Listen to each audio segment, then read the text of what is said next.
ಅಲ್ಲಿ ಪೊಲೀಸ್ನವ್ರು ಹಿಡಿತಾ ಇದಾರೆ, ಇಲ್ಲಿ ಪೊಲೀಸ್ನವ್ರು ಹಿಡಿತಾ ಇದಾರೆ ಅಂತಾನ ಭಯ ಬೀಳ್ಬೇಡಿ ಸರ್. ವಾರಕ್ಕೆ ಅಮ್ಮಮ್ಮಾರು 2 ರಿಂದ 3 ಸತಿ ಹಿಡ್ದೇ ಹಿಡಿತಾರೆ. ಇದು ಒಳಗಡೆ ಕ್ಯಾಮ್ರಾ ಸರ್ ಇದು. ಇಲ್ಲಿ ನೋಡಿ, ಇಲ್ಲಿ ಒಳಗಡೆ ಕ್ಯಾಮ್ರಾ ಇದೆ ಅಂತೆ. ನಮ್ಮ ನಗರ ನಮ್ಮ ಹೆಮ್ಮೆ. ಗರ್ಭಿಣಿಯರಿಗೆ ಉಚಿತ ಅಂತ ಹಾಕಿರ್ತಾರೆ, ಕೆಲವರು ರೈತರು ಮತ್ತೆ ಸೈನಿಕರಿಗೆ ಅಂತ ರೇಟ್ ಅಂತ ಹಾಕಿರ್ತಾರೆ. ಈ ನ್ಯಾಯಾಲಯ ಹೈಕೋರ್ಟ್ ಇಂದ ಬೈಕ್ ಟ್ಯಾಕ್ಸಿ ಕೂಡ ಅನುಮತಿ ಕೊಡ್ತು ಸರ್. ಇವ್ರು ನಮ್ಮ ಸ್ನೇಹಿತರು ಅಭಿಷೇಕ್, ನಮಸ್ಕಾರ. ಅವರು ವೃತ್ತಿಪರ ಚಾಲಕರೇನೆ. ಅವರು ಪ್ರಾಮಾಣಿಕವಾಗಿ ಮೀಟರ್ ಸೇವೆ ಕೊಡ್ತಾ ಇದ್ದಾರೆ. ಹೇಳಿ ಸಂಜೆ ಮಾತಾಡಿ. ಅಭಿ ಅವರೇ, ಈ ಪೊಲೀಸ್ನವರು ಹಿಡಿತಾ ಇದ್ದಾರೆ, ಕೇಸ್ ಹಾಕ್ತಿದ್ದಾರೆ ಡ್ರೈವರ್ಗಳಿಗೆ. ಸ್ವಲ್ಪ ಕೆಲವು ಕಡೆ ತುಂಬಾ ಅನ್ಯಾಯ ಆಗ್ತಿದೆ. ಮೆಜೆಸ್ಟಿಕ್ ಬಸ್ ಸ್ಟ್ಯಾಂಡ್ ಒಳಗಡೆ ಅಥವಾ ರೈಲ್ವೆ ಸ್ಟೇಷನ್ ಒಳಗಡೆ ತಪ್ಪಿ ಅದು ಕೆಲವು ಕಡೆ ಹೋಗಂಗಿಲ್ಲ ಆಟೋಗಳು. ಅಲ್ಲಿ ಹೋದಾಗ ಕೈ ಕಾಲಿಗೆ ಬಿದ್ರು ಬಿಡ್ತಾ ಇಲ್ಲ ಪೊಲೀಸ್ನವರು. ನಾವು ಡ್ರೈವರ್ಗಳು ಯಾವ ರೀತಿ ಇರಬೇಕು, ಪೊಲೀಸರು ಯಾವ ರೀತಿ ನಡ್ಕೋಬೇಕು, ಒಂದೆರಡು ಮಾತು ನಿಮ್ ಕಡೆಯಿಂದ ಹೇಳಿ ಸರ್. ನಮಸ್ತೆ, ನನ್ನ ಹೆಸರು ಅಭಿಷೇಕ್ ಅಂತ. ನಾನು ಕೂಡ ಆಟೋ ಚಾಲಕನೇ. ನಾನು ಇವತ್ತೇನಪ್ಪ ಹೇಳ್ತಿದ್ದೀನಿ ಅಂತಂದ್ರೆ, ನಮ್ಮ ಆಟೋ ಚಾಲಕರಿಗೆ ಮೊದಲಾಗಿ ಸರ್, ನಾವು ಅಲ್ಲೋದೋ ಇಲ್ಲೋದೋ ಅಲ್ಲಿ ಪೊಲೀಸ್ನವ್ರು ಹಿಡಿತಾ ಇದಾರೆ, ಇಲ್ಲಿ ಪೊಲೀಸ್ನವ್ರು ಹಿಡಿತಾ ಇದಾರೆ ಅಂತಾನ ಭಯ ಬೀಳ್ಬೇಡಿ ಸರ್. ನಾನು ಫಸ್ಟ್ ಆಫ್ ಆಲ್ ಆಗಿ ಭಯನೇ ಬೇಡ ಸರ್. ನೀವು ಯಾಕೆ ಭಯ ಬೀಳ್ತೀರಾ ಸರ್? ಅವ್ರಿಗೆ ಅಷ್ಟು ಕೊಡಬೇಕು ಇಷ್ಟು ಕೊಡಬೇಕು ಯಾಕೆ ಭಯ ಬೀಳ್ತೀರಾ ಅಂತ ಅಂದರೆ, ಒಂದು ನೀವು ಮಾಡ್ಕೊಂಡಿರೋ ತಪ್ಪು. ಯಾವ ತಪ್ಪು ಅಂತ ಅಂದರೆ, ಇನ್ಶೂರೆನ್ಸ್ ಕಟ್ಟಿರಲ್ಲ, FC ಕರೆಕ್ಟಾಗಿ ಇರಲ್ಲ, ಗಾಡಿ ಏನೋ ಪ್ರಾಬ್ಲಮ್ ಇರುತ್ತೆ, ಅವೆಲ್ಲ ಬಿಟ್ಬಿಡಿ ಸರ್. ಕ್ಲೀನಾಗಿ ಕಟ್ಕೊಳ್ಳಿ. ಈಗ 500 ರೂಪಾಯಿ ನೀವು ಅವನಿಗೆ ಒಂದು ಟೈಮಿಗೆ ಪೊಲೀಸ್ನವ್ರಿಗೆ ಕೊಡ್ತೀವಿ ಅಂತ ಹೋದ್ರೆ, ಒಂದು ಟೈಮಲ್ಲಿ ಒಂದು ದಿವಸಕ್ಕೆ ಒಂದು ಸರಿ ಹಿಡಿತಾನೆ ಅಂತ ಅಂದರೆ, ವಾರಕ್ಕೆ ಅಮ್ಮಮ್ಮಾರು 2 ರಿಂದ 3 ಸತಿ ಹಿಡ್ದೇ ಹಿಡಿತಾರೆ ಅಲ್ವಾ? ಅದಕ್ಕೆ ನಾನು ಹೇಳ್ತಾ ಇರೋದು, ನೀವು FC ಆಗಿರ್ಬೋದು, ಇನ್ಶೂರೆನ್ಸ್ ಆಗಿರೋ ಪ್ರತಿಯೊಂದು ನೀವು ಸಮವಸ್ತ್ರ ನೀಟಾಗಿರಿ ಸರ್. ನಿಮ್ಮ ಸಮವಸ್ತ್ರದಲ್ಲಿ ನೀವು ಇರಿ. ಯಾವುದೇ ಕಾರಣಕ್ಕೂ ಯಾವ ಪೊಲೀಸ್ನವ್ರಿಗೂ ಕೂಡ ನೀವು ಭಯ ಬೀಳಂಗಿಲ್ಲ. ಹಾಗೇನೆ ಈ ಏನಪ್ಪ ಅಂತ ಅಂದರೆ, ಈ ಆಟೋ ಸ್ಟ್ಯಾಂಡ್ಗಳು ಏನು ಮಾಡ್ಕೊಂಡಿರ್ತಾರೆ, ಅಲ್ಲಿ ಹೋಗಿ ಅವ್ರೇನು ಮಾಡ್ತಾರೆ, ದಬ್ಬಾಳಿಕೆ ಮಾಡ್ತಾರೆ. ದಬ್ಬಾಳಿಕೆ ಅಂತಾರೆ, ಇದು ನನ್ನ ಸ್ಟ್ಯಾಂಡು, ಎತ್ತ ಗಾಡಿನ ಅಂತ ಅಂತಾರೆ. ಅದಕ್ಕೂ ಕೂಡ ನೀವು ಭಯ ಬೀಳ್ಬೇಡಿ. ಯಾಕೆ ಅಂತ ಅಂದರೆ, ಈ ಸರ್ಕಾರದಲ್ಲಿರುವಂಥ ರೂಲ್ಸು ಸ್ಟ್ಯಾಂಡ್ ಏನಪ್ಪ ಮಾಡಿರೋದೆ ಅಂತ ಅಂದರೆ, 10 ರಿಂದ 15 ಆಟೋ ಏನು ಕಂಪಲ್ಸರಿ ಬ್ಯಾಕ್ ಟು ಬ್ಯಾಕ್ ಬರ್ತಾ ಇರ್ತದೆ. ಅವರು ಗ್ರಾಹಕರಿಗೆ ಸೇವೆ ಕೊಡೋಕ್ಕೋಸ್ಕರನೇ ಮಾಡಿರ್ತಾರೆ.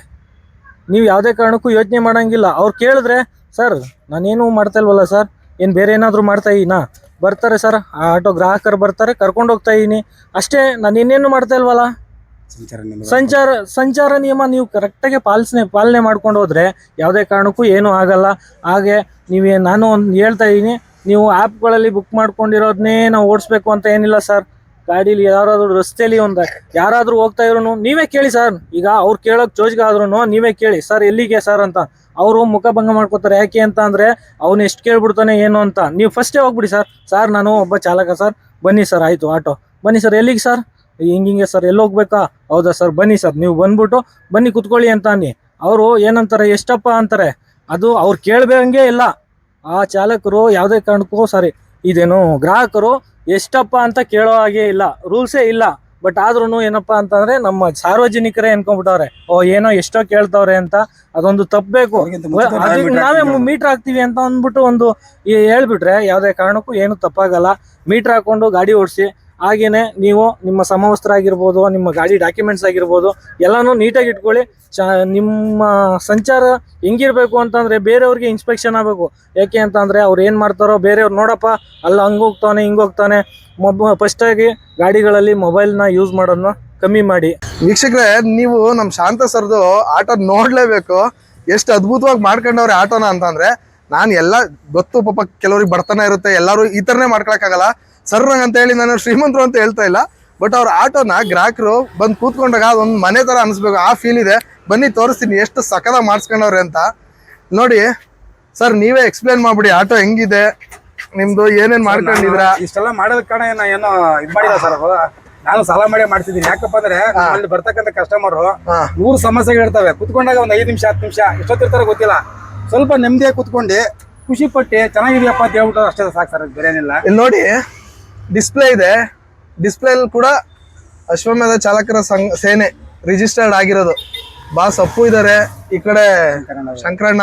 ಮರೆಯಂಗೆ ಇಲ್ಲ ಅವ್ರನ್ನ ಲೈಫಲ್ಲಿ ಯಾರು, ಯಾವುದೇ ಚಾಲಕರು ಮರೆಯಂಗೆ ಇಲ್ಲ. ಇನ್ನೊಂದು ನೋಡಿದೆ ನಾನು, ಇಲ್ಲಿ ನೋಡಿ, ಇಲ್ಲಿ ಕ್ಯಾಮ್ರಾ, ಇದು ಒಳಗಡೆ ಕ್ಯಾಮ್ರಾ ಸರ್ ಇದು. ಇಲ್ಲಿ ನೋಡಿ, ಇಲ್ಲಿ ಒಳಗಡೆ ಕ್ಯಾಮ್ರಾ ಇದೆ ಅಂತೆ. ಸೊ ಇಲ್ಲಿ ಕ್ಯಾಮ್ರಾ ಇದೆ, ಇದು ಹೊರಗಡೆ ಕ್ಯಾಮ್ರಾ ಸರ್. ಹೊರಗಡೆ ನೋಡಿ, ಇಲ್ಲಿ ಒಂದು ಹೊರಗಡೆ ಕ್ಯಾಮ್ರಾ ಇದೆ. ನಾನು ನೋಡ್ದಂಗೆ ತುಂಬಾ ಕೆಲವರು ಆಟೋ ಚಾಲಕರು ಕ್ಯಾಮ್ರಾಗಳನ್ನ ಹಾಕ್ಸ್ಕೊಳ್ಳೋದೇ ಇಲ್ಲ. ಬಟ್ ಸರ್ ನೋಡಿ, ಇಲ್ಲಿ ಎಲ್ಲ ಹಾಕ್ಸ್ಕೊಂಡವ್ರೆ. ಯಾಕೆ ಅಂತಂದ್ರೆ, ಎಲ್ಲಿ ಯಾರಿಗೂ ಮೋಸ ಆಗ್ಬಾರ್ದು ಅನ್ನೋದು ಅವ್ರ ಉದ್ದೇಶ. ತುಂಬಾ ಚೆನ್ನಾಗಿ ಮಾಡ್ಕೊಂಡವ್ರೆ. ನಾನು ಇಲ್ಲಿ ನೋಡಿ, ಹಿಂದೆ ಸತ್ಯಮೇವ ಜಯತೆ ನಮ್ಮ ನಗರ ನಮ್ಮ ಹೆಮ್ಮೆ. ನಿಜವಾಗ್ಲೂ ನಾವು ಯಾವ ಜಾಗದಲ್ಲಿ ಇರ್ತೀವಿ ಆ ಜಾಗಕ್ಕೆ ಗೌರವ ಕೊಡಬೇಕು. ಸೊ ಅದಕ್ಕೆ ನಮ್ಮ ನಗರ ನಮ್ಮ ಹೆಮ್ಮೆ. ನಮ್ಮ ಬೆಂಗಳೂರು ನಮಗೆ ಹೆಮ್ಮೆನೇ ಯಾವತ್ತು. ಹಿಂದೆ ನೋಡೋಣ, ಹಿಂದೆ ಸಕಲಾಗಿ ಒಂದಷ್ಟು ಲೈನ್ಗಳಿದಾವೆ, ತೋರಿಸ್ತೀನಿ ಬನ್ನಿ ಸರ್. ಬನ್ನಿ. ಹಾಂ sir. B A good citizen, ಒಬೇ traffic rules. ಯಾವಾಗಲೂ ಅಷ್ಟೇ, ಒಂದು ದೇಶ, ಒಂದು ಊರು, ಒಂದು ಮನೆ ಒಳ್ಳೇದು ಚೆನ್ನಾಗಿರ್ಬೇಕು ಅಂತಂದ್ರೆ ಯಾವಾಗಲೂ ಒಬ್ಬ ಗುಡ್ ಸಿಟಿಸನ್ ಆಗಿರ್ಬೇಕು. ಇಲ್ಲಿ ನೋಡಿ, ಇವರೇ ಅನ್ಸುತ್ತೆ, ಇವರೇ ಸೂರ್ಯ ಬಜರಂಗಿ ಅಂತ, ಸ್ಥಾಪಕರು, ರಾಜ್ಯಾಧ್ಯಕ್ಷರು. ಸೊ ಇವ್ರು ಬಂದ್ಬಿಟ್ಟು ಅನಿಲ್ ಎಸ್ ರೆಡ್ಡಿ ಅಂತ, ಈ ಒಂದು ಕಾನೂನು ಸಲಹೆಗಾರರು ಈ ಒಂದು ಸಂಘಟನೆಗೆ, ಅಶ್ವಮೇಧ ಚಾಲಕರ ಸಂಘ ಸೇನೆ ಅಂತ. ಸೊ ಇವರೇ. ಸೊ ಬೆಂಗಳೂರು ಅಂತ ಬಂದ್ರೆ ಬೆಂಗಳೂರಿನ ಅಶ್ವಮೇಧ ಚಾಲಕರ ಸಂಘ ಏನಿದೆ ಅದ್ರದ್ದು ಅಧ್ಯಕ್ಷರು ಸರ್ರು. ಸೊ ನಾನು ಅವಾಗಲೇ ನಿಮ್ಗೆ ಹೇಳಿದೆ, ಏನೇ ಒಂದು ಇದ್ರೂ ಅವ್ರಿಗೆ ಕಾಲ್ ಮಾಡಿ, ನಂಬರ್ ಹಾಕ್ತೀನಿ ನೋಡಿ. ಇದು ಶಾಂತಗೌಡರು, ಬೆಂಗಳೂರು ನಗರ ಅಧ್ಯಕ್ಷರು. ಸರ್ ನಿಜವಾಗ್ಲೂ ಈ ಲೈನ್ ಹೇಳ್ತೀನಿ ಕೈ ಸರ್. ನಿಮ್ಮ ಪ್ರಯಾಣ ವೆಚ್ಚದಲ್ಲಿ ನಮ್ಮ ಜೀವನ ಪ್ರಯಾಣ ಸರ್. 100 ಮಾತಾಡಂಗಿಲ್ಲ ಸರ್. ಇದೊಂದು ಅರ್ಥ ತಿಳ್ಕೊಂಡ್ರೆ ಸರ್. ನಿಜ ನಿಜ. ನಾವು ದಿನ ಯೋಚನೆ ಮಾಡಿ, ನಾವು ಎಲ್ಲೆಲ್ಲೋ ಏನೇನೋ ಕಳಿತೀವಿ. ಅಟ್ಲೀಸ್ಟ್ ಅವ್ರು ಸರ್ ಹೇಳ್ದಂಗೆ ಯಾರು ನಾವು 10 ರೂಪಾಯಿ ಎಕ್ಸ್ಟ್ರಾ ಕೊಡ್ತೀವಿ ಅಂತ ಅಂದ್ರೆ ಯಾವ ಆಟೋ ಚಾಲಕರು ಇಲ್ಲ ಅಂತಲ್ಲ. ಮೀಟರ್ ಹಾಕ್ತಾರೆ, ಮೀಟರ್ ಮೇಲೆ 10 ರೂಪಾಯಿ ಜಾಸ್ತಿ ಕೊಟ್ರೆ ಅವ್ರಿಗೂ ಖುಷಿ ಆಗುತ್ತೆ. ಅಷ್ಟೇ ಕೇಳೋದು. ಯಾಕೆ ಸುಮ್ಮನೆ 50, 100 ಯಾವುದೋ ಒಂದು ಜಾಗ ಕೊಟ್ಟು ವೇಸ್ಟ್ ಮಾಡೋದ್ಕಿಂತ ಇಂಥ ನಮ್ಮ ಬೆಂಗಳೂರಲ್ಲಿರುವಂಥ ಆಟೋ ಚಾಲಕರು ಬೆಳಿಬೇಕು. ಸೊ ಅದಕ್ಕಾಗಿ ಇದು ನೋಡಿ, ಇನ್ನೊಂದು ಓದಿದೆ, ಮೀಟರ್ ದರದಲ್ಲಿ ಸೇವೆಯನ್ನು ಒದಗಿಸಲಾಗುತ್ತದೆ. ಮೀಟರ್ ಆಟೋ ಸವಾರಿಗಾಗಿ ನನ್ನನ್ನು ಕೇಳಿ. ಸೊ ಈ ಥರ ಎಲ್ಲೂ ನಾನು ನೋಡಿಲ್ಲ. ಇದೊಂದು ನೋಡಿದೆ. ಮತ್ತೆ ನಿಮ್ಮ ಹೆಸರು ಗೊತ್ತಾಗ್ಲೇ ಮರ್ತ್ಬಿಟ್ಟೆ ನಾನು ಕೇಳೋದು. ಅಭಿಷೇಕ್ ಅವರ ಆಟೋದಲ್ಲಿ ಕೂಡ ನಾನು ಸೇಮ್ ಇದೇ ತರ ವರ್ಡಿಂಗ್ಸ್ ನ ನೋಡಿದೀನಿ. ಅಶ್ವಮೇಧ ಆಟೋ ಚಾಲಕರ ಸಂಘ, ಅದ್ರದ್ದು ಅಧ್ಯಕ್ಷರು ನೀವು ಅಂತ. ಈ ಒಂದು ಸಂಘಟನೆ ಹೆಂಗ್ ಹುಡ್ಕೋತು, ಏನ್ ನಿಮ್ಗೆ ಒಂದು ಉತ್ತೇಜನ ನೀಡ್ತು, ಇದನ್ನ ಮಾಡ್ಲೇಬೇಕು ನಾನು, ಈ ಒಂದು ಸಂಘ ಮಾಡ್ಬೇಕು ಅನ್ನೋದಕ್ಕೆ ಏನ್ ನಿಮ್ಗೆ ಪ್ರಚೋದನೆ ನೀಡ್ತು? ಚೂರು ನಿಮ್ ಸಂಘಟನೆ ಬಗ್ಗೆ ಹೇಳ್ಬೇಕು ಸರ್. ಖಂಡಿತ ಸರ್, ಖಂಡಿತ ಸರ್. ನಾನು 30 ವರ್ಷದಿಂದ ಈ ಡಿಪಾರ್ಟ್ಮೆಂಟ್ ಇದ್ದೀನಿ ಅಂತ ಮೊದಲೇ ಹೇಳಿದೆ. ಆದ್ರೆ ಇವತ್ತಿನವರೆಗೂ ಸರ್ ಯಾವ ಸಂಘಟನೆಗೂ ಸೇರಿರಲಿಲ್ಲ. ನಾವು ಮೊದಲು ಬಂದಾಗ ಸರ್, ಈ ಡಿಪಾರ್ಟ್ಮೆಂಟ್ಗೆ ಬಂದಾಗ 2 ಸಂಘಟನೆ ಇದ್ದೀವಿ ಸರ್. ಒಂದು ARDO, ಇನ್ನೊಂದು ಆದರ್ಶ ಇತ್ತು. ಅವು 2 ಬಿಟ್ರೆ ಇರಲಿಲ್ಲ, ಬೇರೆ ಯಾವ್ದು ಇರಲಿಲ್ಲ. ಈಗ 35-36 ಸಂಘಟನೆಗಳು ಆಗಿದಾವಂತೆ. ಬಟ್ ಯಾವ ಸಂಘಟನೆಗೂ ಸೇರ್ತಕ್ಕಂಥ ಮನಸ್ಸು ಮಾಡಿರಲಿಲ್ಲ. ನನಗೆ ಸೂರ್ಯ ಬಜರಂಗಿ ಅವರು ಪರಿಚಯ ಆದರು. ಅವರೇ ನಮ್ಮ ರಾಜ್ಯಾಧ್ಯಕ್ಷರು ಅವರೇ ಇದ್ದಾರೆ, ಸೂರ್ಯ ಬಜರಂಗಿ ಅವರು. ಅವ್ರ ಕಾನ್ಸೆಪ್ಟ್ಗೂ ನನ್ನ ಕಾನ್ಸೆಪ್ಟ್ಗೂ ಒಂದು ಹೊಂದಾಣಿಕೆ ಆಯ್ತು ಸರ್. ಅವರು ಮೀಟರ್ ಪ್ರಕಾರನೇ ಮಾತಾಡ್ತಾರೆ, ಮೀಟರ್ ಪ್ರಕಾರ ಹೇಳ್ತಾರೆ, ಮೀಟರ್ ಹಾಕೊಂಡು. ಅವರು ಆಟೋ ಚಾಲಕರೇ ಸರ್. ಒಂದು ಕ್ಯಾಬ್ ಚಾಲಕರಾಗಿದ್ರು, ಆಮೇಲೆ ನಮ್ಮ ಹತ್ರ ಆಟೋ ಚಾಲಕರಾದ್ರು ಅವರು. ಅವ್ರ ಕಾನ್ಸೆಪ್ಟು ನಮ್ಮ ಕಾನ್ಸೆಪ್ಟ್ ಒಂದೇ ಇದೆ ಸರ್. ನಮ್ಮ ನಗರ ಮೀಟರ್ ಹೆಂಗೆ ನಮಗೆ ಮೀಟರ್ ಸೇವೆ ಕೊಡ್ತೀವಿ ಅಂತ ಹೆಂಗೆ ಮನಸ್ಸಲ್ಲಿದೆ, ಅದೇ ರೀತಿ ಇವರು ಇದ್ದಾರೆ. ಆಮೇಲೆ ಸರ್, ಆ ಸಂಘಟನೆ ಇರ್ತಕ್ಕಂಥ ನಾನು ಸೇರಿದಾಗ 37 ಜನ ಇದ್ದಾರೆ ಸರ್. ಇವತ್ತು ದಿನ 670 ಜನ ಏನೋ ಸೇರಿದ್ದಾರೆ ಸರ್ ಟೋಟಲ್ ಆಗಿ. ಅಲ್ಲಿ ಬಂದಿರತಕ್ಕಂಥವ್ರು 90% ಯುವ ಚಾಲಕರು ಸರ್. 90% ಯುವ ಚಾಲಕರಿದ್ದಾರೆ. ಸೂರ್ಯ ಏನಂದ್ರೆ ಸೂರ್ಯ ಬಜರಂಗಿ ಸರ್. ಅದು ಸಂಘಟನೆ ಹೆಸರು ಹಂಗೆ ಇದೆ, ಸೂರ್ಯ ಬಜರಂಗಿ. ಇಲ್ಲ, ಅಶ್ವಮೇಧ ಚಾಲಕರ ಸೇನೆ ಅಂತ ಸಂಘಟನೆ ಇದೆ. ರಾಜ್ಯಾಧ್ಯಕ್ಷರು ಬಂದು ಸೂರ್ಯ ಬಜರಂಗಿ ಅಂತ. ಸೊ ಅದ್ರದ್ದು ಅಧ್ಯಕ್ಷರು ನೀವು? ಇಲ್ಲ ಸರ್, ಅದರ ರಾಜ್ಯಾಧ್ಯಕ್ಷರು ಅವರು. ಬೆಂಗಳೂರು ನಗರಕ್ಕೆ ಅಧ್ಯಕ್ಷರು ಮಾಡಿದ್ದಾರೆ. ನಾನು ಅವಾಗಲೂ ಅವ್ರ ಹತ್ರ ಮಾತುಕತೆ ಆಡಿದಾಗ ನನಗೆ ಎಲ್ಲಾ ಸಂಘಟನೆಗಳು ಒಂದು ತೂಕ, ಇವ್ರದೇ ಒಂದು ತೂಕ ಅನಿಸ್ತು ನನಗೆ. ಯಾಕಂದ್ರೆ ಇವರು ಬೇರೆ ಸಂಘಟನೆ ತರ ನಾನು ಅದು ಮಾಡ್ತೀನಿ ಇದು ಮಾಡ್ತೀನಿ, ನಿಮಗೆ ಚಾಲಕರು ಒಳ್ಳೇದು ಮಾಡ್ತೀನಿ, ಸೇರ್ಕೊಳ್ಳಿ, ನಮ್ಗೆ ಹಿಂಗ್ ಮಾಡ್ಬಿಡ್ತೀನಿ ಅಂತ ಯಾವ್ದು ಹೇಳಲ್ಲ. ರಸ್ತೆ ಅಂದಮೇಲೆ ಚಾಲಕರಿಗೆ 100 ಸಮಸ್ಯೆಗಳಿರುತ್ತೆ. ಒಂದು ಪಂಚರ್ ಆಗೋದಾಗ್ಲಿ, ಒಂದು ಗ್ಯಾಸ್ ಖಾಲಿ ಆಗೋದಾಗ್ಲಿ, ಒಂದು ಸಣ್ಣ ಪುಟ್ಟ ಆಕ್ಸಿಡೆಂಟ್ ಆಗೋದಾಗ್ಲಿ. ನಮ್ಮ ಚಾಲಕರ ಸಂಖ್ಯೆ ಜಾಸ್ತಿ ಆದಂಗೆಲ್ಲ ಬೆಂಗಳೂರು ತುಂಬ ಓಡ್ತಿರ್ತವೆ. ಯಾರೋ 4 ಜನ ಹೋಗಿ ಹಿಂದೆಗಡೆ ನಿಂತ್ಕೊಂಡು ಏನೋ ಸಮಸ್ಯೆ ಆಯ್ತು, ಒಂದು ಸಣ್ಣದಾಗಿ ಆಕ್ಸಿಡೆಂಟ್ ಆಯ್ತು ಅನ್ಕೊಳ್ಳಿ, ನಮ್ಮ ಕುಟುಂಬದವ್ರು ನಮ್ಮ ಹಿಂದೆ ನಿಂತ್ಕೊಂಡಾಗ ಎಷ್ಟು ಧೈರ್ಯ ಬರ ಸರ್. ನಿಜ ನಿಜ. ಒಂದು ಹಾಸ್ಪಿಟ್ಲಿಗೆ ಅಡ್ಮಿಟ್ ಆಗಿರ್ತೀವಿ ಅನ್ಕೊಳ್ಳಿ, ನರ್ಸ್ಗಳು ಇರ್ತಾರೆ, ಒಳ್ಳೊಳ್ಳೆ ಡಾಕ್ಟರ್ ಇರ್ತಾರೆ, ನಮ್ಮ ಮನೆಯವ್ರು ಒಬ್ಬರಿದ್ರೆ ಎಷ್ಟು ಶಕ್ತಿ ಬರುತ್ತೆ ನಮಗೆ. ನಿಜ ಅಲ್ವಾ? ಈ ತರ ಕುಟುಂಬ ಅಂತ ಒಂದು ಸಂಘಟನೆ ಮಾಡ್ಕೊಂಡಿದ್ದೀವಿ ಸರ್ ನಾವು. ನಮ್ಮಲ್ಲಿ ಬೇರೆ ಯಾವುದೇ ಕಾನ್ಸೆಪ್ಟ್ ಇಲ್ಲ ಸರ್. ಚಾಲಕರಿಗೆ ಸಮಸ್ಯೆಗಳನ್ನ ಆ ಕ್ಷಣಕ್ಕೆ ಏನಾಗ್ತವೆ, ಸಮಸ್ಯೆಗಳು ರಸ್ತೆಯಲ್ಲಿ ಏನಾಗ್ತವೆ ಅದನ್ನ ಪರಿಹಾರ ಮಾಡ್ತಕ್ಕಂಥ ಒಂದು ಕಾನ್ಸೆಪ್ಟ್ ಇಟ್ಕೊಂಡು ಮಾಡಿದ್ದೀವಿ ನಾವು. ರ್ಯಾಪಿಡೋನ ತೆಗಿಸ್ತೀವಿ, ಬೈಕ್ ಟ್ಯಾಕ್ಸಿ ನಿಲ್ಲಿಸ್ತೀವಿ, ಯಾವುದೂ ಹೇಳಲ್ಲ. ಯಾಕಂದ್ರೆ ಇವೆಲ್ಲ ಯಾರ ಕೈಯಲ್ಲಿ ಇಲ್ಲ ಸರ್. ಇದು ಎಲ್ಲ ಸರ್ಕಾರದ ಮಟ್ಟದಲ್ಲಿ ಇದೆ, ನಮ್ಮ ಕೈಲಿ ಆಗಲ್ಲ. ಸುಮ್ಮನೆ ಆ ಸುಳ್ಳು ಆಶ್ವಾಸನೆ ಕೊಟ್ಟು ನಾವು ರಾಜಕೀಯದವ್ರಾಗೋದು ಬೇಡ. ಬೇಡ. ಈ ಸಣ್ಣ ಪುಟ್ಟ ಸಮಸ್ಯೆಗಳನ್ನ ಪರಿಹಾರ ಮಾಡಬೇಕು. ಡ್ರೈವರ್ ಸಮಸ್ಯೆಗಳು ಏನೇನು ಆಗ್ತಿದಾವೆ ಅದನ್ನ ತಿಳ್ಕೊಂಡು ಅದಕ್ಕೇನು ಸಲಹೆ ಸೂಚನೆಗಳು ನಮ್ಮ ಅನಿಲ್ ರೆಡ್ಡಿ ಸರ್ ಅಂತ ಲಾಯರ್ ಇದ್ದಾರೆ. ದೊಡ್ಡ ಮಟ್ಟದಲ್ಲಿ ಏನು ಸಮಸ್ಯೆ ಆದಾಗ ಅವ್ರು ನಮ್ಮ ಬೆನ್ನೆಲುಬಾಗಿ ನಿಂತ್ಕೋತಾರೆ. ಅವರು ಏನು ಕಾನೂನು ರೀತಿ ಹೋರಾಟ ಮಾಡ್ಬೇಕು ಅದೆಲ್ಲ ಮಾಡ್ತಿದ್ದಾರೆ. ಈ ರೀತಿ ಸಂಘಟನೆ ಮಾಡಿದೀವಿ ಸರ್, ಸ್ಟಾರ್ಟ್ ಮಾಡಿದೀವಿ ಈಗ. ಅದರಲ್ಲಿ 90% ಬಂದಿರೋ ಯುವ ಚಾಲಕರು. ಅದರಲ್ಲಿ ನಾನು ಸೇರಿದಾಗ ಕೆಲವರು ಯೂನಿಫಾರ್ಮ್ ಆಗ್ತಿರ್ಲಿಲ್ಲ, ಕೆಲವರು ಹೆಂಗೆಂಗೋ ಇರ್ತಿದ್ರು. ಈಗೆಲ್ಲ ಸರ್ ಸಂಪೂರ್ಣವಾಗಿ ಬದಲಾಗಿದ್ದಾರೆ. ಆಫ್ ಶರ್ಟ್ ಹಾಕೋದಾಗಲಿ ಎಲ್ಲೋ ಕೆಲವರು ಆಗ್ತಾ ಇದ್ದಾರೆ. ಹೊಸದಾಗಿ ಬಂದು ಜಾಯ್ನ್ ಆಗ್ತಾರೆ. ಯಾಕಂದ್ರೆ ದಿನಕ್ಕೆ 10 ಜನ 20 ಜನ ಜಾಯ್ನ್ ಆಗ್ತಿರ್ತಾರೆ. ಅವ್ರಿಗೆ ಗೊತ್ತಿರಲ್ಲ, ನಮ್ಮ ಕಾನ್ಸೆಪ್ಟ್ ಗೊತ್ತಿರಲ್ಲ. ನಾವು ಪ್ರತಿದಿನ ಒಂದು ವಿಡಿಯೋ ಕಳಿಸ್ತಾ ಇರ್ತೀವಿ ನಮ್ಮ ಗ್ರೂಪ್ಗೆ. ಅದು ಬಿಟ್ಟರೆ ಬೇರೆ ಯಾವ್ದು ಕಳಿಸಲ್ಲ. ನಾವು ಈ ರೀತಿ ಪಾಲನೆ ಮಾಡಬೇಕು, ಗ್ರಾಹಕರಿಗೆ ಯಾವ ರೀತಿ ಮರ್ಯಾದೆ ಕೊಡಬೇಕು, ಯಾವ ರೀತಿ ಮೀಟರ್ ಸೇವೆ ಕೊಡಬೇಕು, ನಮ್ಮಲ್ಲಿ ನಾವು ಬದಲಾವಣೆ ಯಾವ ರೀತಿ ಮಾಡ್ಕೋಬೇಕು, ಗ್ರಾಹಕರಿದ್ದಾಗ ನಾವು ಯಾವ ರೀತಿ ನಡ್ಕೋಬೇಕು, ಈ ನಡವಳಿಕೆಗಳನ್ನ ತಿಳಿಸ್ಕೊಡ್ತೀವಿ ಸರ್. ಸಂಪೂರ್ಣ ಸರ್ ಈಗ ಇರ್ತಕ್ಕಂಥ 90% ಜನ ಸಂಪೂರ್ಣ ಯೂನಿಫಾರ್ಮ್ ಸಮವಸ್ತ್ರದಲ್ಲಿ ಇರ್ತಾರೆ, ಸಂಪೂರ್ಣ ನಾವು ಹೇಳೋದು ಮಾತು ಕೇಳ್ತಾ ಇದ್ದಾರೆ, ಮೀಟರ್ ಸೇವೆ ಕೊಡೋದಕ್ಕೆ ಅವರು ಮುಂದೆ ಬರ್ತಾ ಇದ್ದಾರೆ ಸರ್. ಸೊ ಈಗ ಯಾರಾದ್ರೂ ಸೇರ್ಕೋಬೇಕು ನಿಮ್ ಸಂಘಟನೆಗೆ ಅಂದ್ರೆ ಯಾವ ರೀತಿ ಸೇರ್ಕೋಬಹುದು? ಏನಾದ್ರು ಒಂದು ನಂಬರ್ ಇದೆ ಸರ್. ಅದನ್ನ ಹೇಳಿದ್ರೆ ನಮ್ ವೀಕ್ಷಕರಿಗೆ, ಯಾರಾದ್ರೂ ಈ ವಿಡಿಯೋ ನೋಡೋಂತ ಆಟೋ ಚಾಲಕರು ಅವ್ರ ಮನ್ಸ್ ಚೇಂಜ್ ಮಾಡ್ಕೊಂಡು ಇಲ್ಲ ಇದೊಂದು ಒಳ್ಳೆ ಸಂಘಟನೆ ನಾ ಇಲ್ಲಿ ಸೇರ್ಕೋಬೇಕು ಅನ್ನಂಗಿದ್ರೆ ಅವ್ರಿಗೆ ನಂಬರ್ ಅಥವಾ ಇಲ್ಲ ಯಾರನ್ನ ಮೀಟ್ ಮಾಡ್ಬೇಕು, ಹೆಂಗ್ ಸಿಗಬೇಕು, ಏನಾದ್ರು ಹೆಂಗ್ ಬಂದ್ ಸೇರ್ಕೊಳ್ಳೋದು ವಿಧಾನಗಳನ್ನ ಹೆಂಗೆ ಅಂತ ಹೇಳ್ಬಿಟ್ರೆ. ಫೇಸ್ಬುಕ್ ಅಲ್ಲಿ ಕೂಡ ನಮ್ದು ಅವ್ರದ್ದು ಸೂರ್ಯ ಬಜರಂಗ ಅವ್ರದ್ದು ಫೇಸ್ ಇದೆ, ಅದ್ರ ಮುಖಾಂತರ ಸೇರ್ಕೋಬಹುದು. ಮತ್ತೆ ಇಲ್ಲ ಅಲ್ಲಿ ಡಿಸ್ಪ್ಲೇ ಆಗ್ತಾ ಇರ್ತದೆ. ಇದಾದ್ಮೇಲೆ ನಿಮ್ಗೆ ಡಿಸ್ಪ್ಲೇ ನಲ್ಲಿ ಕೊಡಿ, ಡಿಸ್ಕ್ರಿಪ್ಷನ್ ಹಾಕ್ತೀನಿ, ಡಿಸ್ಪ್ಲೇ ನಲ್ಲಿ ಹಾಕ್ತೀನಿ ನಂಬರ್, ಯಾರು ಬೇಕಾದ್ರೆ ಸೇರ್ಕೋಬಹುದು. ಬಟ್ ಇಲ್ಲಿ ನಮ್ಮಲ್ಲಿ ಏನು ಮೈನ್ ಕಾನ್ಸೆಪ್ಟ್ ಏನಪ್ಪ ಅಂದ್ರೆ ಡ್ರೈವರ್ ತರ ಇರ್ಬೇಕು ಸರ್. ಅವ್ರ ಗ್ರಾಹಕರಿಗೆ ನಾವು ಸೇವೆ ಕೊಡೋದನ್ನ ನಮ್ಮ ಮನಸ್ಫೂರ್ತಿಯಾಗಿ ಒಪ್ಕೊಂಡು ಮಾಡಬೇಕು. ನಾವು ಮೋಸ ಮಾಡ್ಬೇಕಂತ ಅಂತ ಚಾಲಕರೆಲ್ಲ ಬೇಕಾಗಿಲ್ಲ ನಮಗೆ, ಹೆಂಗೆಂಗೋ ಇರ್ತಕ್ಕಂಥ ಚಾಲಕರು ಬೇಕಾಗಿಲ್ಲ. ನಾವು ಪ್ರಾಮಾಣಿಕರಾಗಿರ್ಬೇಕು, ಗ್ರಾಹಕರಿಗೆ ಮೀಟರ್ ಸೇವೆ ಕೊಡಬೇಕು. ಈಗ ಪರಿಸ್ಥಿತಿ ಏನಾಗಿದೆ, ಓಲಾ ಊಬರ್ ರ್ಯಾಪಿಡ್ ಮಾಡ್ತಕ್ಕ ಪರಿಸ್ಥಿತಿ ಇದೆ, ಮಾಡಿ ಬೇಡ ಅಲ್ಲ. ಆದಷ್ಟು ಯಾರು ರಸ್ತೆಯಲ್ಲಿ ಕರೆದಾಗ ರಫ್ಯೂಸ್ ಮಾಡಬೇಡಿ, ಮೀಟರ್ ಸೇವೆ ಕೊಡಿ. ಯಾಕಂದ್ರೆ ಸರ್ ಇಷ್ಟೆಲ್ಲ ಡಿಜಿಟಲ್ ಪ್ಲಾಟ್ಫಾರ್ಮ್ ಬಂದಮೇಲೆ ಒಬ್ಬ ವ್ಯಕ್ತಿ ರಸ್ತೆಯಲ್ಲಿ ನಿಂತ್ಕೊಂಡು ಕರಿತಿದ್ದಾನಂದ್ರೆ ಅವ್ನಿಗೆ ಓಲಾ ಊಬರ್ ಗೊತ್ತಿಲ್ಲ ಅಂತಲ್ಲ, ಅಲ್ಲೆಲ್ಲ ಸಿಗ್ತಾ ಇಲ್ಲ ಗಾಡಿಗಳಂತ ರೋಡಿಗೆ ಬಂದಿದ್ದಾನೆ. ಆ ಟೈಮಲ್ಲಿ ನಾವು ಮುಖ ತೀರ್ಸ್ಕೊಂಡು ಹೋಗಬಾರ್ದು, ಆ ಟೈಮಲ್ಲಿ ಸರ್ವಿಸ್ ಕೊಡ್ಬೇಕು ಅವ್ರಿಗೆ. ಸರ್ ನಿಮ್ದು ಫೇಸ್ಬುಕ್ ಏನ್ ನೇಮ್ ಇದೆ ಅದನ್ನು ಹೇಳಿ. ಯಾರಾದ್ರೂ ನಮ್ಮ ವೀಕ್ಷಕರು ಅಥವಾ ಚಾಲಕರು ಸೇರ್ಕೋಬೇಕು ಅಂತ ನಿಮ್ ಸಂಘಟನೆ ಅಂದ್ರೆ, ವೀಕ್ಷಕರೇ ನೋಡಿ, ನಾನು ಇಷ್ಟೇ ಹೇಳೋದು, ಯಾರಾದ್ರೂ ಅಷ್ಟೇ ಗ್ರಾಹಕರಿಗೆ ಒಂದು ಹೆಲ್ಪ್ ಆಗೋ ತರ ಕೆಲಸ, ಯಾರೇ ಆ ಒಂದು ಚಾಲಕರಾಗ್ಲಿ ಯಾರೇ ಆಗ್ಲು, ಯಾರಾದ್ರೂ ನೀವು ಒಂದು ಹೆಲ್ಪ್ ಆಗೋ ತರ ಇರಬೇಕು. ಸೊ ಅದನ್ನ ಮಾತ್ರ ಕೇಳ್ಕೊತೀನಿ. ಸರ್ದು ನಾನು ನಿಮ್ಗೆ ಫೋನ್ ನಂಬರ್ನ ಹಾಕ್ತೀನಿ, ಡಿಸ್ಕ್ರಿಪ್ಷನ್ ಅಲ್ಲಿ ಹಾಕ್ತೀನಿ, ಮತ್ತೆ ಕೆಳಗಡೆ ಡಿಸ್ಪ್ಲೇನಲ್ಲಿ ಹಾಕ್ತೀನಿ.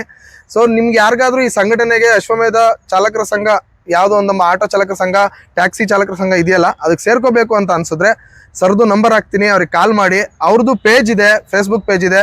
ಸರ್ ನಿಮ್ ಫೇಸ್ಬುಕ್ ಯಾವ್ದು ಅಂತ ಹೇಳಿದ್ರೆ? ಸರ್ ಶಾಂತಿಗೌಡ ಅಂತಾನೆ ಇದೆ ಸರ್ ಫೇಸ್ಬುಕ್ ಪೇಜ್, ಬೇರೆ ಏನಿಲ್ಲ.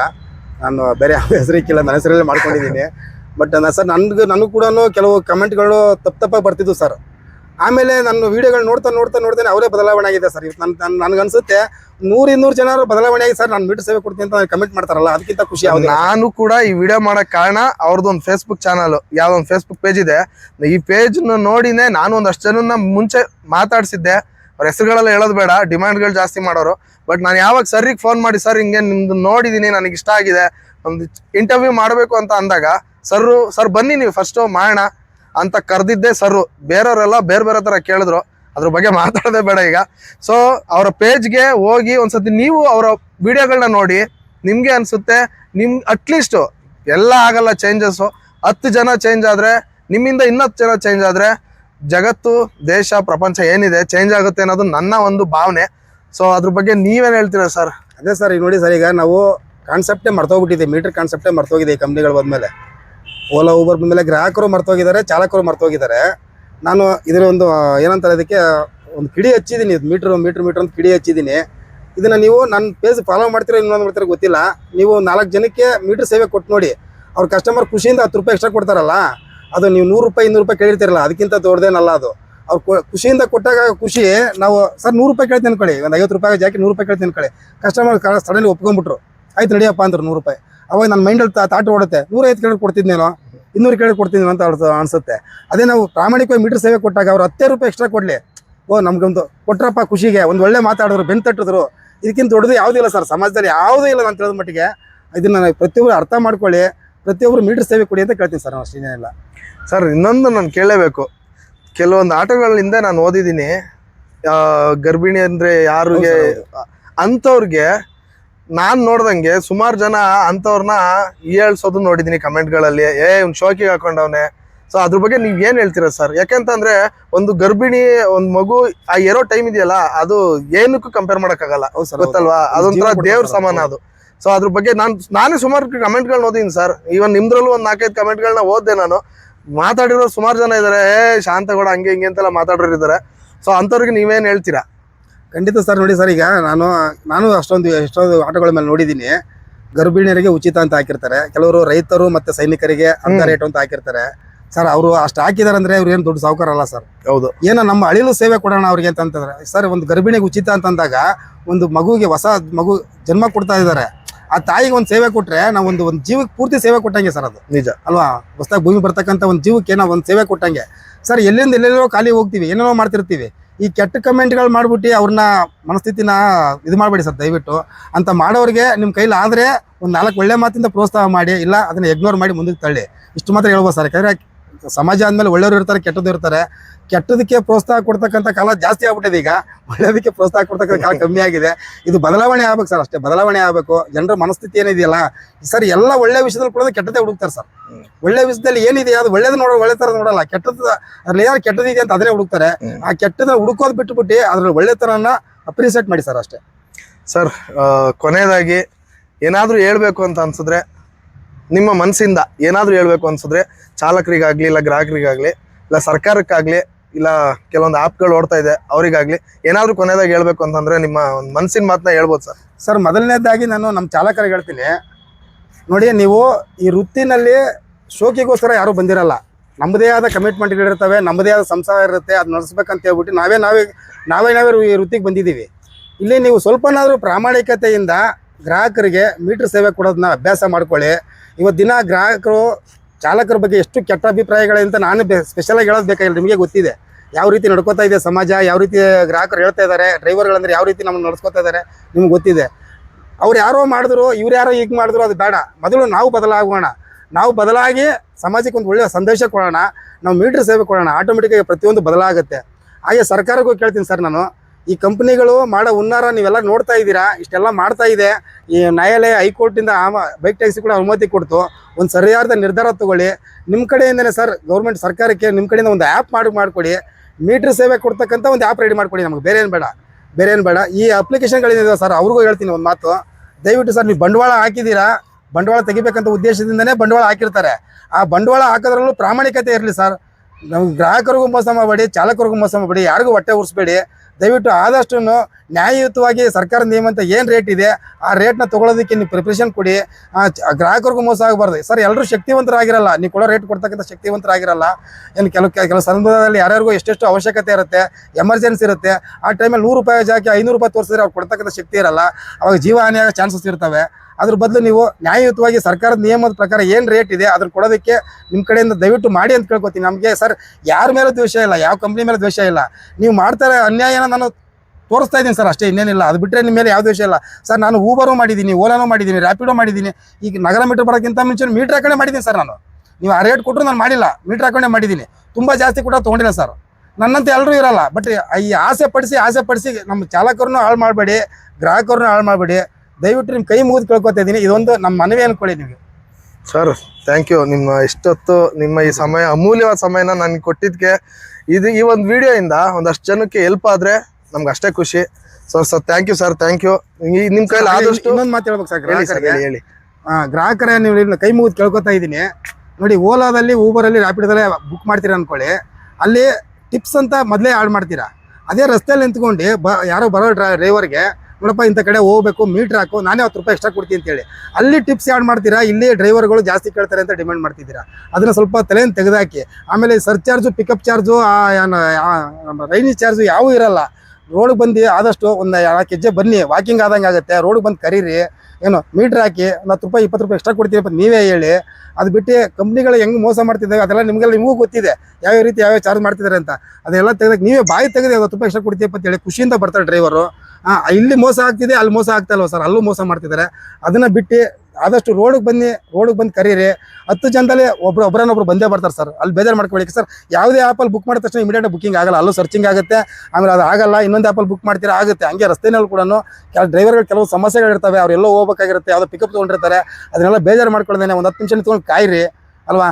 ದಯವಿಟ್ಟು ಪ್ರಾಮಾಣಿಕವಾಗಿ ಮೀಟ್ರ್ ಸೇವೆ ಕೊಡ್ತಕ್ಕಂಥ ಚಾಲಕರಿಗೆ ಪ್ರೋತ್ಸಾಹ ಕೊಡಿ ಅಂತ ಕೇಳ್ಕೊತೀನಿ ಸರ್, ಅಷ್ಟೇ. ಸರ್ ಇದು ಇಲ್ಲಿಗೆ ನಿಲ್ಲಬಾರ್ದು. ನಿಮ್ಮ ಸೇವೆ ನೀವೇ ಆಗ್ಲೇ ಹೇಳಿದ್ರಿ, 10 ವರ್ಷ ಮಾಡ್ತೀನಿ, 15 ವರ್ಷ ಮಾಡ್ತೀನಿ, ನಾನು ರಿಟೈರ್ಡ್ ಆಗ್ಲೇಬೇಕೆಲ್ಲ ಒಂದು ದಿವಸ. ಸರ್ ಹೌದು. ಸೊ ಅಲ್ಲಿವರೆಗ ನಿಮ್ಮ ಕೈಲಿ ಎಷ್ಟಾಗುತ್ತೆ ಅಷ್ಟು ಇನ್ನ ಗ್ರಾಹಕರಿಗೆ ಮತ್ತೆ ನಮ್ಮ ಈಗಿನ ಪೀಳಿಗೆಯಲ್ಲಿ ಬಂದಿರ್ತಕ್ಕಂಥ ಚಾಲಕರಿಗೆ ನಿಮ್ಮ ಒಂದು ಮಾರ್ಗದರ್ಶನ ಕೊಡಿ ಅಂತ ಹೇಳ್ತಾ, ನನ್ನ ವೀಕ್ಷಕರೇ ನಾನು ಇಷ್ಟೇ ಕೇಳ್ಕೊಳ್ಳೋದು, ಎಷ್ಟಾಗುತ್ತೆ ನೀವು ಅಷ್ಟೇ ಗ್ರಾಹಕರಾಗಿ ಇಲ್ಲ ಚಾಲಕರಾಗಿ ಸಹಬಾಳ್ವೆಯಿಂದ ಇದ್ರೆ ಸುಖ, ಶಾಂತಿ, ನೆಮ್ಮದಿ ಎಲ್ಲ ಸಿಗುತ್ತೆ. ಈ ಒಂದು ಮಾತು ಹೇಳ್ತಾ ನಾನು ಈ ಒಂದು ವಿಡಿಯೋನ ಇಲ್ಲಿ ಮುಗಿಸ್ತಾ ಇದ್ದೀನಿ. ಜೈ ಹಿಂದ್, ಜೈ ಕರ್ನಾಟಕ. ಸರ್ ನಮಸ್ಕಾರ ಸರ್.